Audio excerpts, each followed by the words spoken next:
Good morning. This is John from the Springs Mennonite Church. And I'm here today, the last day, on 2 weeks of talking about Joseph. We learned a lot about this man, learned a lot that can apply to us. And there's one more lesson here, maybe the most powerful lesson. But there's one more lesson. We find it in Genesis chapter 45. Now, up to this point, Joseph knows who his brothers are. He's gotten to see his youngest brother. And now comes the most important time in the story. Genesis chapter 45, beginning with verse 1. Joseph could stand it no longer. There were many people in Rome, and he said to his attendants, "Out, all of you." So he was alone with his brothers, and he told them who he was. Then he broke down and wept. He wept so loudly the Egyptians could hear him, and word of it quickly reached Pharaoh's palace. "I am Joseph," he said to his brothers. "Is my father still alive?"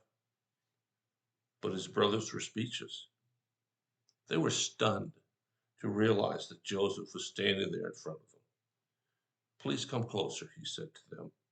So they came closer, and he said, "I am Joseph, your brother, whom you sold into slavery in Egypt.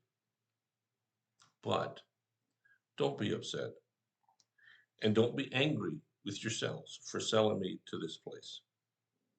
It was God who sent me here ahead of you to preserve your lives."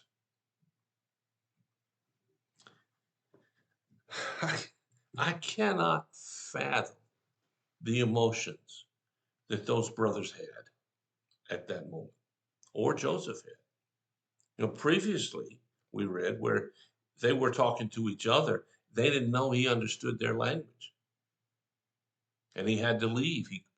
It was too much for him. So now he reached the climax of this part of his life, and he tells them who you are, and he says, listen to this again. He says, "Don't be upset and don't be angry with yourselves for selling me to this place." Now remember, the brothers sold him into slavery because they were jealous. He was an obnoxious kid, and he didn't mind telling them how important he was. And they decided to get rid of that problem. And they did something that changed the course of their history and ultimately the history of the whole nation of Israel. Sometimes we do things when we're upset.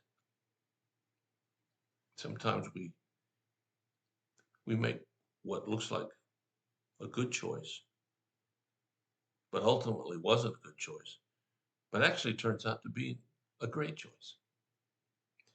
Joseph has changed enough to recognize that in all of these instances, all of these experiences, God was at work in his life, and now he knows in the lives of his brothers. Now, prior to this, I don't know whether Joseph ever thought he would see his family again or not. It doesn't tell us.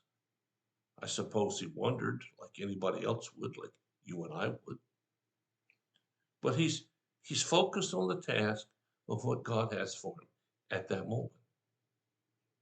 And in that task, he finds out that his father's still alive. He has a younger brother, and he alone has the opportunity to save them from this huge famine.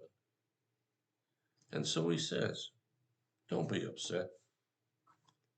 It was God who sent me here ahead of you to preserve your lives."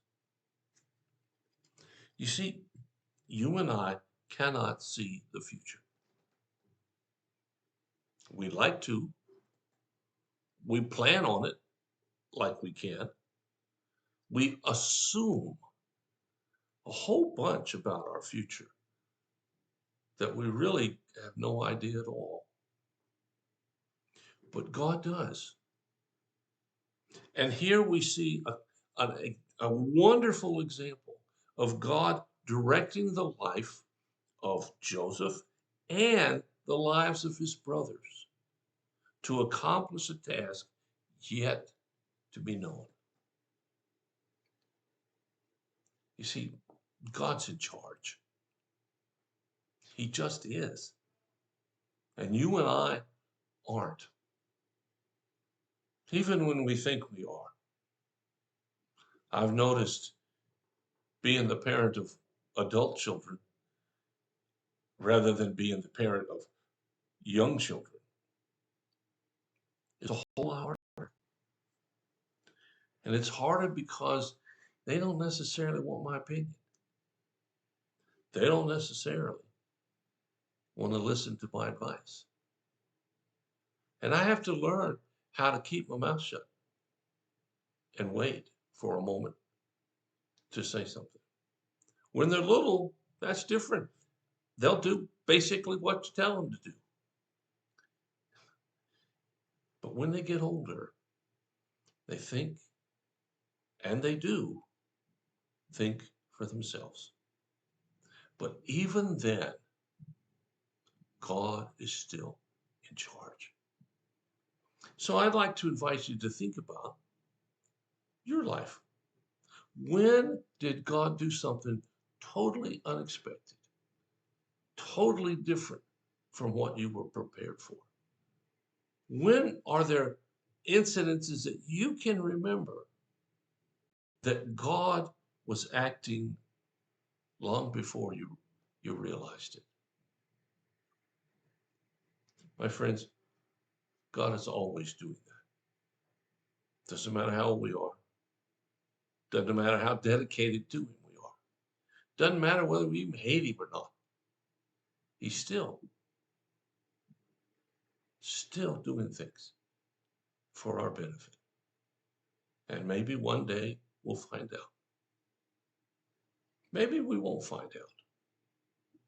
But it doesn't matter because our lives affect others, good or bad. God wants us to affect them in a good way.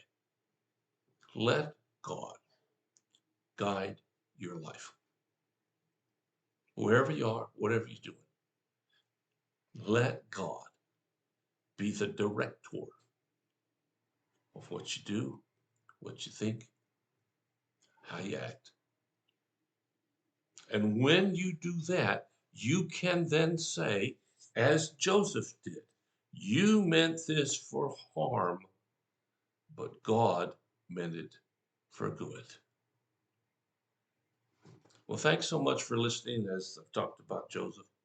I hope you've gotten a few good ideas out of this man's life. That'll make yours better. I hope you'll be encouraged in some ways. I do want to say, as I always do, if you have a need or a concern, call us, let us know.